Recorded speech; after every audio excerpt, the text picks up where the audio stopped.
রাধে রাধে বন্ধুরা, আগের ভিডিওতে তোমরা দেখতেই পেয়েছিলে যে আমাদের বাড়িতে জন্মাষ্টমীর বড়া চটা ভেজে ভোগ দেওয়া হলো গোপলুকে। আর আজকে হলো নন্দ উৎসব, তাই বাড়িতে ভোগের আয়োজন ছিল।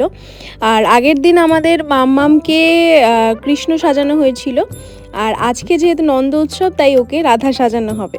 তাই আগে গোপলুকে ভালো ভালো করে ভোগ লাগানো হলো, পুজো অর্চা করা হলো। মা এখানে দেখতে পাচ্ছ অন্নপ্রসাদ, বিভিন্ন ধরনের সবজি ভাজা, পায়েস, ক্ষীর, তারপরে ডাল, তারপর সবজি, পনির, এগুলো সব বানিয়েছে ভোগের জন্য।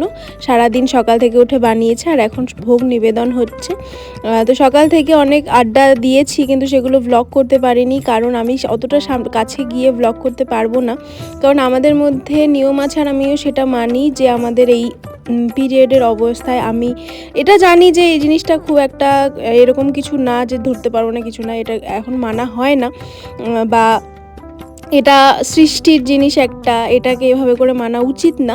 কিন্তু দেখো, যার যার মনের ব্যাপার। তো আমার মন থেকে মনে হয় না যে, মানে মন থেকে যদি না চাই কোনো কিছু, তাহলে সেটা আশা করি করা উচিত না, বা আমার মনে হয় সেটা করা উচিত না। তো আমি এটা বলতে চাইনি যে তোমরাও করো না। যাদের মনে হয় তারা করতে পছন্দ করছো বা তারা করতে পারো, তো তারা অবশ্যই করো। কিন্তু আমার যেহেতু আমার মন থেকে মনে হয় না যে এটা করা উচিত, তাই আমি করি না। এটা ম্যান টু ম্যান একটা ভ্যারি করে, যার যার মনের ব্যাপার, তাই না? তো যাই হোক, দেখো আমি ভ্লগ করছিলাম বলে আমার ছোট্ট সোনাও ভ্লগ করতে শুরু করে দিয়েছে ফোন নিয়ে। এমনিই ফোন ধরে ভ্লগ করছিল, তারপর ওর মা ওকে ক্যামেরাটা অন করে দিয়েছে, তো তারপরও দেখে দেখে ভ্লগ করছিল। তো এরকমভাবে ভোগ হলো। তারপরে মা আর মাম্মাম মিলে কত নাচানাচি করলো, আনন্দ করলো, কীর্তন করলো। ও কীর্তন করে, হরে কৃষ্ণ বলতে বললে হরে কৃষ্ণ করে। একদিন তোমাদের নিশ্চয়ই শোনাবো ওর মুখে হরে কৃষ্ণ। ও পূজা অর্চা খুব পছন্দ করে, খুব ভালোবাসে। তো মা বা বৌদি বা বড় মা যেই পুজো করুক না কেন, ও খুব আনন্দ করে জিনিসটাকে উপভোগ করে, বা ভোগ কীর্তনটাকে উপভোগ করে।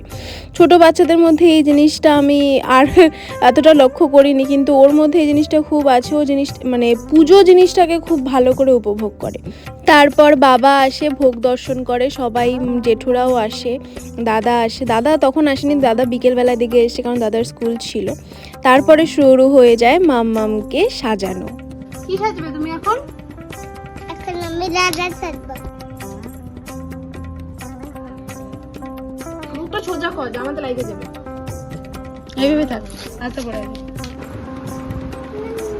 নপুর না, এটা কোমর বিছা। এটা কি? কোমর পিঠা।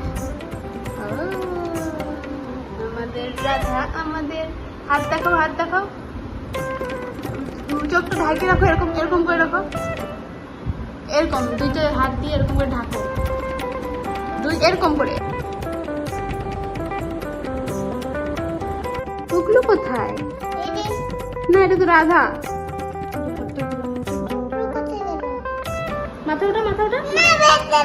তাহলে সাজবি না তুই? তাহলে এটা লাগাবি,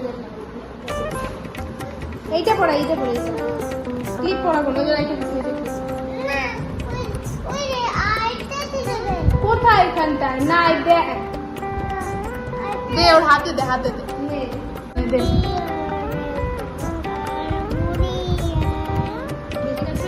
না, ঠিকই আছে। এদিকে তাক, ঘুমটা ধর, ঘুমটা ধর। দাদা কি খাচ্ছে? আমাদের এই ছোট্ট রাধারানীকে কেমন লাগছে তোমরা কিন্তু কমেন্টে জানাতে একদম ভুলো না। তো আজকের মতো টাটা।